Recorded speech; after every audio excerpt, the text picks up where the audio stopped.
Different students at Mary McGuire Elementary School says the book really makes them feel like they're a part of the story.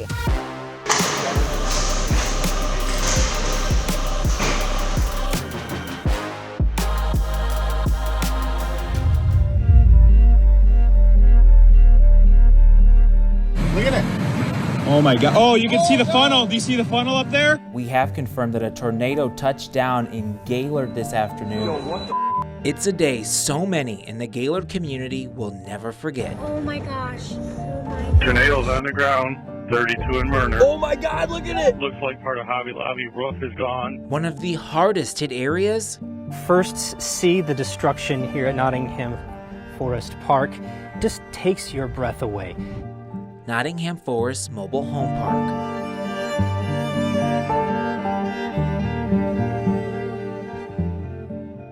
That's where Dave Bugner and his family lived. He was home with his teenage son when that tornado moved in. Well, then I heard like a freight train. It sounded like a major big train coming through my house.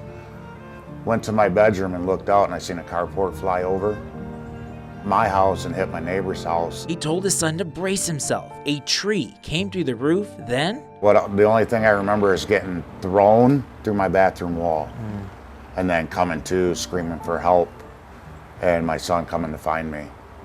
And just tell him I couldn't feel my legs. Neighbors raced to help Dave. He was trapped under 2 walls of a house. Dave had a punctured lung, broken ribs, several fractures in his spine, and he couldn't move from the chest down. His injuries were so bad, he had to go to University of Michigan Health in Ann Arbor. Do you remember what those first moments were like when you were able to kind of wake up and understand the gravity of what you were dealing with?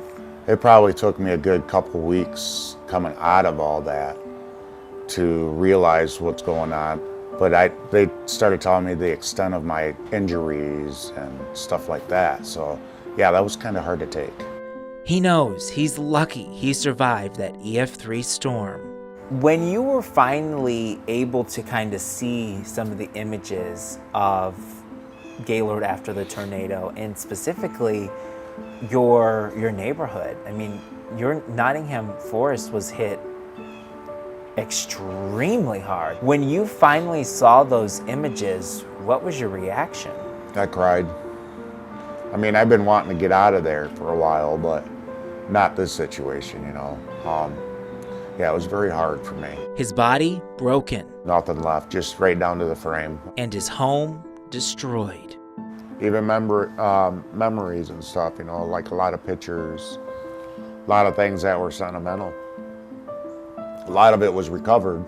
A lot of people found a lot of things, but some things weren't found. But Dave's focus had to be on his recovery, which required extensive therapy. It was very difficult for me. I gave my therapist a lot of attitude. Yeah. Sarcasm, but you know, I pushed through it.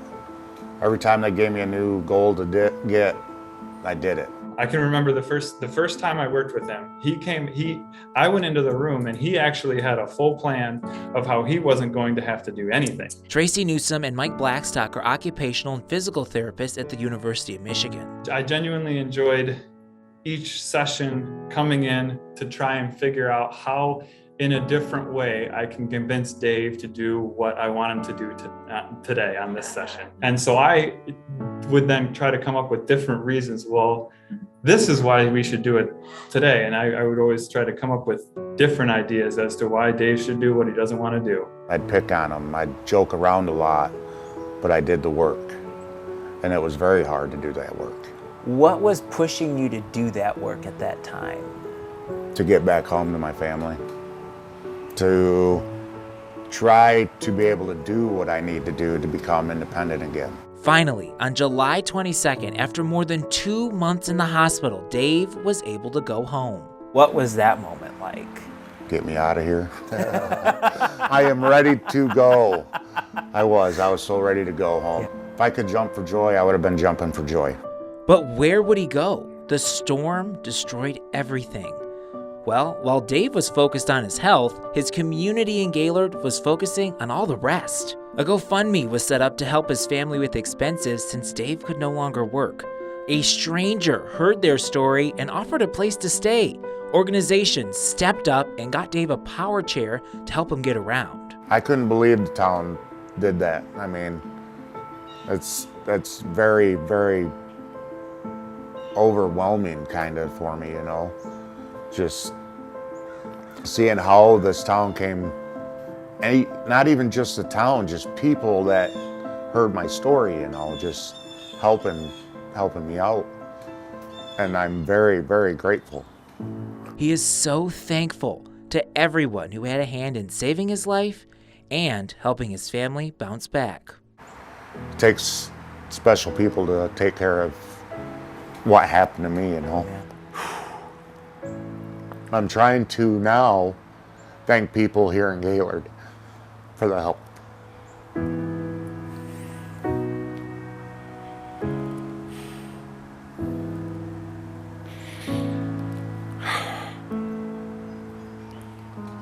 Without them, I don't think I'd be here, you know. It's inspired Dave as he focuses on his next chapter. All right, well, We'll see you in an hour or so. all right, sounds good. You know, they've helped me out a lot, and that's how I'm gonna live from this day forward. This experience changed your life in so many ways, but it also really changed your outlook on life. Oh yeah. Oh yeah, I don't take anything for granted anymore. Can't. Life's too short to just be careless anymore, you know. What's going on, buddy? You ready for me? What are we doing first today? Let's go right to our normal. Physical therapy All right. continues back home in Gaylord, working each day to be a little stronger than he was before. I don't even know how many it was. 8, I think, 6.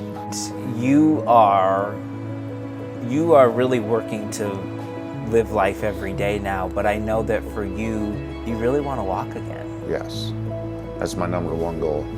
So they're on vacation right now. 45 years of walking on them, they're done right now. They want a vacation, so. Keyword they're though on is vacation. You're Vacation. hoping they come back. Yes, yep, eventually they will. Yep.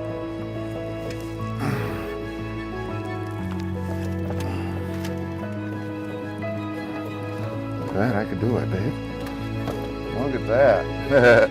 Right? Usually you're the one lifting my legs up. He jokes, but it's hardly a relaxing vacation. Hard work, inner strength, and strength offered from the Gaylord community to quite literally get him back on his feet.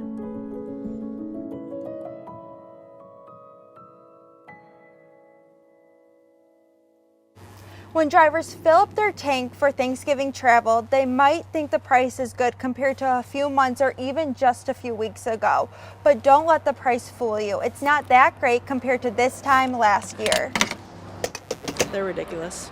I'm glad they're going down a little bit, but they're still not good enough for me to travel. AAA says the average price per gallon of gas in Michigan is $3.75. That is down 24 cents compared to this time last week. We're kind of in the light red area, so we're not the most expensive, but we're just slightly above middle of the road when it comes to pricing. But compared to this time last year, the price per gallon of gas is up 40 cents, putting this Thanksgiving on pace to be the highest price per gallon of gas on record. The highest ever Thanksgiving gas prices in Michigan were set back in 2012, and that was $3.61 a gallon for regular unleaded. AAA says gas prices aren't expected to stop many travelers. Bobby Carpenter filled up in Cadillac on his way from Sault Ste. Marie to home in Grand Rapids. I think they're cheaper here than they are in the Sioux. They've had high gas prices up in the Sioux for a while. Lower Michigan generally has more populated areas which have more stations, so there's more competition in bringing down prices quicker. Gas prices are expected to keep dropping over the next couple of weeks. If nothing else changes between now and Christmas, that is, if there aren't any new refinery issues or if oil markets can remain stable. In Cadillac, Meredith St. Henry, 9 and 10 News.